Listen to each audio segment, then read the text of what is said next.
Hello students, how are you? I hope you all are good. Yes, ready for study? Yes. तो बच्चों आज हम पढ़ने वाले हैं अपना न्यू चैप्टर जिसका नाम है रिटर्न ऑफ द चाइल्ड। सो बच्चों टेरिटरी मीन्स क्या होता है यहाँ पर? क्षेत्र, जो एरिया होता है उसको बोलते हैं टेरिटरी। एस्ट्रोलॉजर कौन होते हैं? जो जैसे स्टार्स प्लेनेट की स्टडी करते हैं उनको बोलते हैं astrologer.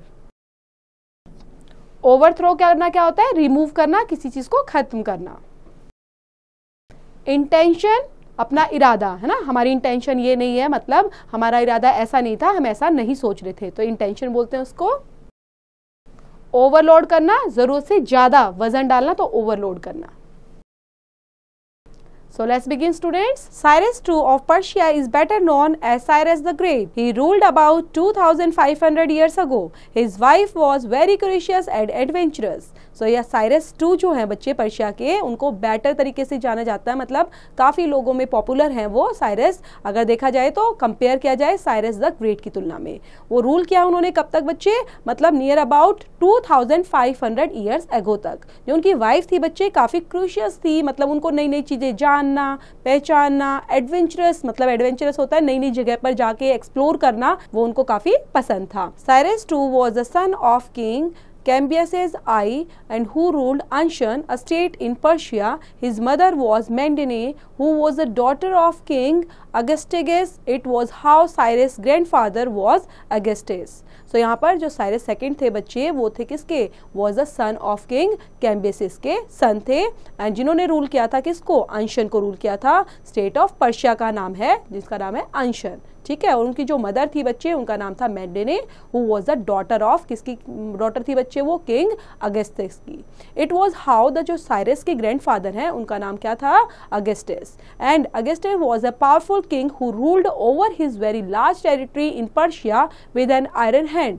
On the other hand, and Cybele I also ruled only a small king and was under the overlordship of his own father-in-law Augustus. तो यहाँ पर जो हम बात कर रहे हैं अगस्टस की, वो क्या थे? एक पावरफुल किंग थे जिन्होंने रूल किया था काफ़ी लॉन्ग टाइम तक और एक लार्ज टेरिटरी के अंदर, पर्शिया के अंदर, और विद एन आयरन हैंड, मतलब अपने आयरन हैंड के साथ उन्होंने काफ़ी टाइम तक एक लार्ज टेरिटरी के अंदर रूल किया, अपना साम्राज्य चलाया, ठीक है। मतलब साम्राज्य चलाना क्या होता है? वहाँ पर रूल करना, राजा बनकर बैठना, वो सारी चीज़ की। और दूसरी साइड जो साइबेसिस थे वो क्या थे? I was only a small king, एक छोटे से राजा थे, विज अंडर द ओवरलॉर्डशिप, मतलब उनके ऊपर बहुत ज़्यादा एक भारी, बोल सकते हैं कि काम का जो बोझ होता है बच्चे, तो काफ़ी ज़्यादा था, है ना, क्योंकि एक छोटे से साम्राज्य को भी स्मॉल किंग के थ्रू हैंडल करना कई बार ज़्यादा ओवरलॉर्डशिप हो जाता है। On his own father in law Augustus. Astyages has great faith in astrology and a number of astrologers were in his court. When the news of birth of Cyrus II arrived, Astyages saw a strange dream. He described his dream to his astrologers and asked what it meant. He said, I saw that a kite rested on a silken pink cloth when a crow came flying and flew away with the kite. And when it dropped it at a black cloth, it dropped down dead. तो उसके बाद जो हमने बात की बच्चे astrologers की, वो एक ग्रेट फेथ करते थे, बहुत ज़्यादा बिलीव करते थे एस्ट्रोलॉजी पर। एस्ट्रोलॉजी हमने बात की थी ना बच्चे, जो स्टार और प्लेनेट की स्टडी करते हैं उनको एस्ट्रोलॉजर बोलते हैं। तो एस्ट्रोलॉजी में वो काफ़ी बिलीव करते थे, और बहुत सारे उनके कोर्ट में भी काफ़ी एस्ट्रोलॉजर रहते थे, उन्होंने रखे हुए थे। तो जब उनको पता चला कि साइरस सेकंड आने वाला है, उनका जन्म होने वाला है, तो उनको एक बहुत स्ट्रेंज ड्रीम आया, बहुत ज़्यादा स्ट्रेंज एक सपना आया बच्चे, जो तो उसने डिस्क्राइब किया किनके आगे? अपने ड्रीम को एस्ट्रोलॉजर्स के आगे, और पूछा इसका मतलब क्या है। तो बताने लग गए क्या सपना आया उनको। उन्होंने देखा कि एक काइट है और rested on A silicon pink cloth में वो वहां पर बना हुआ है वो, और उसके बाद एक क्रो आता है उड़ता हुआ, और क्या करता है? उस काइट को लेकर चला जाता है। उसके बाद वो उसको फेंकता है, तो वो कैसे फेंकता है? उसको ब्लैक क्लॉथ के अंदर फेंकता है, इट ड्रॉप डाउन डेड, और उसके बाद वो डेड हो जाता है। तो ऐसा मेरे को सपना आया है। The astrologers discussed among themselves to arrive at the conclusions what this dream meant. They were afraid to tell their conclusion. So the senior astrologer said, we can tell what the dream signifies only if we are pardoned for what we say. तो उसके बाद क्या बोलते हैं? जो astrologers होते हैं वो डिस्कस करते हैं आपस में एक दूसरे के साथ डिस्कस करते हैं कि क्या क्या है और कंक्लूजन पर पहुंचते हैं कि इसका मतलब क्या हुआ जो ये सपना आया है ना। लेकिन उसको बताने से डर रहे थे, they were afraid to tell their conclusion, कि इसका मतलब क्या है एक्चुअल में इस सपने का, तो उनको बताने में डर लग रहा था। सो जो सीनियर एस्ट्रोलॉजर था बच्चे, वो बताता है कि we can tell what the dream signifies, हम बता सकते हैं कि आपका ड्रीम का मतलब क्या है, ये क्या सिग्निफाइज करना चाहता है। If we are pardoned for what we may say, लेकिन तुम्हें ये दोबारा से सुनना होगा, मतलब एक तरह से सुनने के लिए उन्होंने बोला राजा को। The dream might be inauspicious to me, yes it would affect you in no way assured Agastya. तो उसके बाद वो क्या बोल रहे हैं कि जो ड्रीम है वो माइट भी कैसा हो सकता है, इनऑस्पिशियस हो सकता है, किसके लिए, हमारे लिए भी हो सकता है, तो ये अफेक्ट कर सकता है आपके रास्ते को भी। तो इस तरह से एश्योर्ड करते हुए उन्होंने अगस्त्य को ये सारी बातें बोली। The dream means that your honour grandson Cyrus II would overthrow you from the throne, the chief astrologer सेल्स इन अ सीरियस टोन। तो उसके बाद वो बताते हैं इस ड्रीम का मतलब क्या हुआ कि जो आपका ग्रैंडसन है साइरस II, वो क्या करने वाला है, आपके साम्राज्य को पूरा खत्म कर देगा, ठीक है, ओवरथ्रो कर देगा मतलब रिमूव कर देगा। और चीफ एस्ट्रोलॉजर उनको बताते हैं सीरियस टोन में। फॉर अ वाइल जो एस्ट्रोगेस होता है वो शॉक्ड, उनको बड़ा झटका लगता है बात सुन के। He sank in deep thoughts as he loved his daughter much and could not think of bringing any harm to her in any way, but final decision he arrived at was very strange. He turned to one of his army commanders and Harpagus and ordered him to go and kill the infant. तो उसके बाद क्या करता है, जो एस्ट्रोगस होता है उसको शौक लगता है, काफी डीप सोचने लग जाता है, थिंकिंग करने लग जाता है क्या करना चाहिए। ही लव्ड हिज डॉटर, वो अपनी बेटी को काफी प्यार करता था, and could not think of bringing any harm, और वो नहीं चाहता था कि किसी भी तरीके से उसकी डॉटर जो है उसकी बेटी को किसी भी तरह से हार्म किया जाए। तो उसके लिए वो क्या फाइनल डिसीजन लेता है, वो फाइनल डिसीजन लेता है एक स्ट्रेंज बहुत खतरनाक डिसीजन। उसमें क्या करता है, he turn to one of his army commanders, ठीक है, अपनी आर्मी के कमांडर्स को बुलाता है और क्या बोलता है, जिसका नाम था हेरेपेगस, उसको ऑर्डर देता है जो इन्फेंट होता है, बच्चे जो पेट में ही बच्चा होता है उसको मारने का आदेश देता है। एंड हेरेपेगस प्रोसीडेड टू अनशन with any army. It was feared that their intention might insult in a revolt, but this did not happen. And Cybele's eye and Mendane handed over the infant to him without any resistance. So जो Harpagus होता है बच्चे, वो proceed करता है जैसे जैसे उसको बोला गया था, प्रोसीड टू अनशन विद एन आर्मी, ठीक है, आर्मी के साथ जाता है वहां पर। एंड इट वॉज फियर्ड, मतलब उसको काफी डर भी लग रहा था कि ये चीज इंटेंशन जो है ये गलत है, इसका रिजल्ट सही नहीं है। सो माइट रिवोल्ट इन अ, अब इसके लिए क्या हो गया, विद्रोह करना शुरू कर दिया उसने, but this did not happen, वो नहीं चाहता था कि ऐसा किया जाए। उसके बाद साइबेसिस आई and Mandane handed over the infant, तो उसके बाद जो इन्फेंट है उसको दे दिया गया बिना रेसिस्टेंस के, मतलब ऐसा हुआ कि राजा से छुप गए, उन्होंने उस चीज को ले लिया। Harpagus walked away with the little innocent infant, but he had no heart to kill him, he was morally unable to do so, he decided not to obey his king, he called a herdsons named Mithridates and handed over the child to him. He ordered him to bring up the child as well as he could. Then he returned to Agastya and told him he had killed the child. तो उसके बाद जो हर्पेगस था बच्चे, जिन्होंने छोटे से बच्चा जो पेट में बच्चा होता है उसको जब लिया अपना, ठीक है, काफ़ी इनोसेंट उसको फील हो रहा था और वो उसको मारने के लिए जाने वाला ही था, लेकिन वो जब मारने के लिए जाता है तो उसका मन नहीं मानता है ना, उसका जो हार्ट होता है, दिल होता है, परमिशन नहीं देता और उसको लगता है ये मॉरलिटी के अगेंस्ट है, तो इसलिए उसको मारता नहीं है। वो क्या करता है, वो डिसाइड करता है कि मैं किंग के अगेंस्ट ही जाऊँगा और उनकी जो उन्होंने मुझे एक ऑर्डर दिया है इसको मारने का, मैं उसको ओबे नहीं करूंगा। तो क्या करता है, वो बुलाता है हर्ट्समैन को, ठीक है, हर्ट्समैन को बुलाकर, जिसका नेम क्या था बच्चे, मिथ्रिडेट्स, उनको बुलाता है और उस बच्चे को दे देता है और वो ऑर्डर क्या देता है कि इसका ध्यान रखना है और इसका पालन पोषण अच्छे से करना है। और फिर दोबारा से वो अगस्त्य के पास आता है और सारी बात बता देता है, क्या बोलता है कि मैंने बच्चे को मार दिया। Day by day, 10 years passed. Cyrus grew in the house of the herdsman. However, he had royal physical features and conduct which did not match the humble surroundings in which he was being brought up. The neighbors also doubted if he was really the son of the herdsman.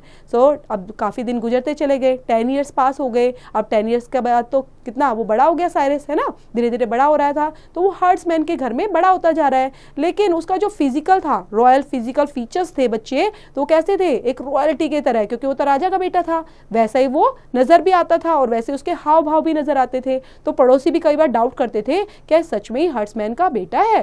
So when Agastya heard about the boy, he summoned him, and this was how King Agastya met his 10 years old grandson for the first time.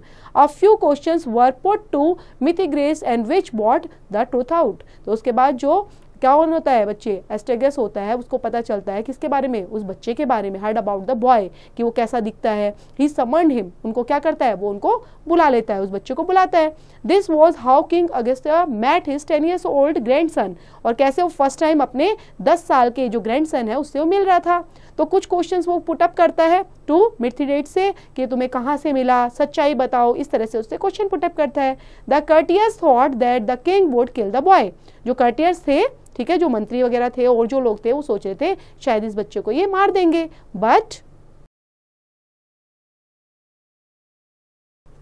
that did not happen. He took the young Cyrus in his lap and kissed him affectionately.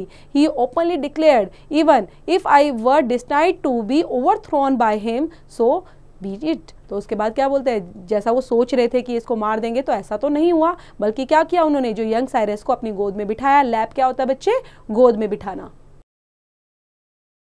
ठीक है, गोद में बिठाया और उसको किस की काफी प्यारे तरीके से, और उन्होंने ओपनली क्या डिक्लेयर कर दिया, even if I were destined to be overthrown by him, so be it.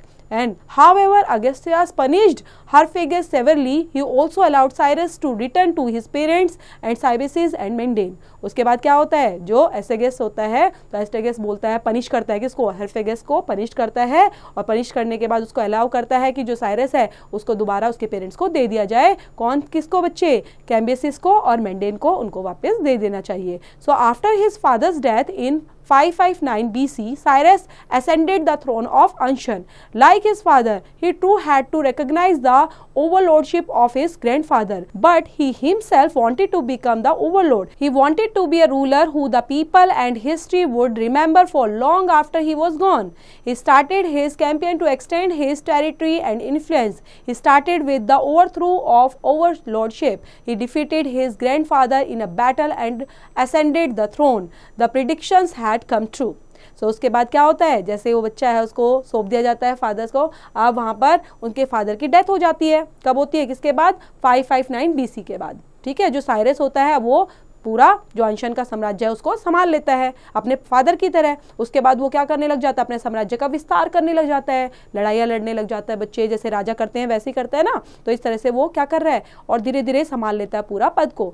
और ओवरशेप ऑफ हिज ग्रैंडफादर, जैसे उसके ग्रैंडफादर काम कर रहे थे सेम वैसे ही वो करने लग जाता है. And himself wanted to become a overlord, और धीरे धीरे उसको भी पूरा साम्राज्य मिल जाता है. अब वो क्या चाहता था, he wanted to be a ruler who the people and history would remember for long after.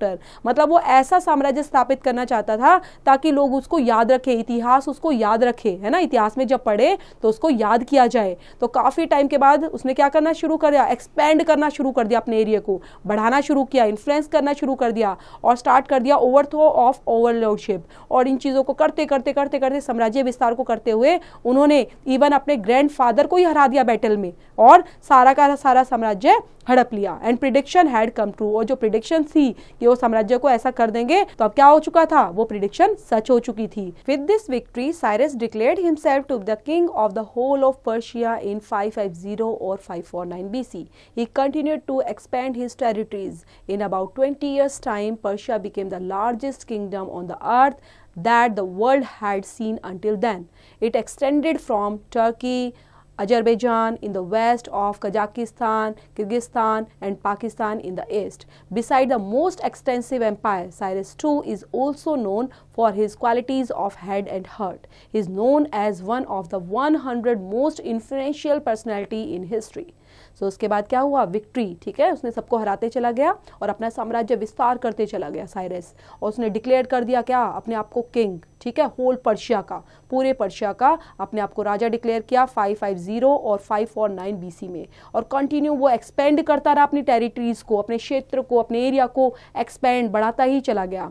और 20 ईयर्स टाइम तक जो पर्शिया है वो अब क्या बन चुकी थी, largest kingdom on the earth, ठीक है. और जो आज तक बनी नहीं है बच्चे, वो वैसी सबसे लार्जेस्ट किंगडम बन चुकी थी. वो एक्सटेंड करे जा रहा था कहाँ से कहाँ तक, उसने क्या टर्की, अजरबैजान, ठीक है, वेस्ट में कहाँ पर, कजाकिस्तान, किर्गिस्तान और Pakistan in the east side में।